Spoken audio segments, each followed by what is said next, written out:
নবী করিম সাল্লাল্লাহু আলাইহি সাল্লামের একটি দোয়া দিয়ে এক সাহাবীকে নবী করিম সাল্লাল্লাহু আলাইহি সাল্লাম দোয়া দিয়েছিলেন শিখিয়ে, যে এই দোয়াটি যদি পড়ো, নিয়মিত পড়ো, তাহলে তোমার ওপর যদি পাহাড়ের সমান পরিমাণ ঋণ থাকে তাহলে আল্লাহ পাক তোমার ঋণ পরিশোধের ব্যবস্থা করে দেবেন, আর হালাল রিজিকে বরকত দান করবেন, হারাম রিজিক থেকে বাঁচিয়ে রাখবেন। এই দোয়াটি বলি, আল্লাহুম্মা কফিনি, কার মুখস্থ আছে?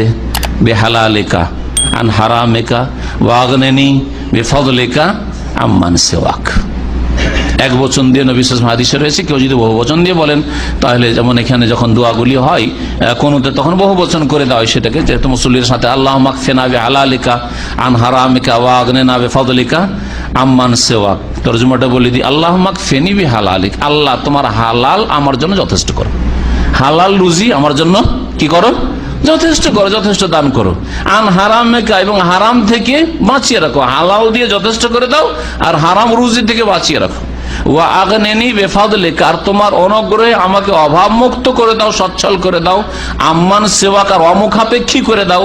আম্মান সিওয়াকা, তোমার ছাড়া অন্য কারো দ্বারস্থ হওয়া থেকে, যেন অন্য কারো দ্বারস্থ না হইতে হয়।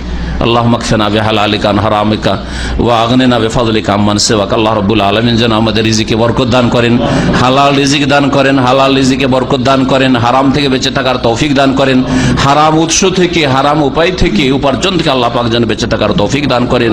কিয়ামতের দিনে আল্লাহ রাব্বুল যে সব হিসাব নেবেন তার একটি হচ্ছে ওয়ান মালিহি, আপনার পয়সার ধন সম্পদের হিসাব, আপনার জমি জায়গার হিসাব আল্লাহ নেবেন।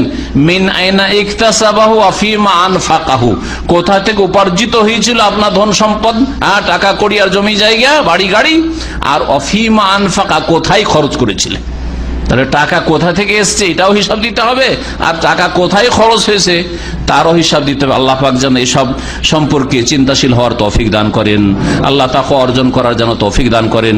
আল্লাহ আমাদের সকলকে হেদায়েতের উপর যেন কায়েম রাখেন, গুমরাহি থেকে বেঁচে থাকার তৌফিক দান করেন, জুলম অত্যাচার থেকে বেঁচে থাকার আল্লাহ পাক যেন তৌফিক দান করেন।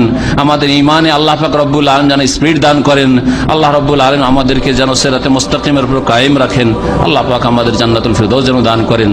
আল্লাহ রব্বুল আলামিন 5 ওয়াক্ত সালাত কায়েম করার জন্য তৌফিক দান করেন।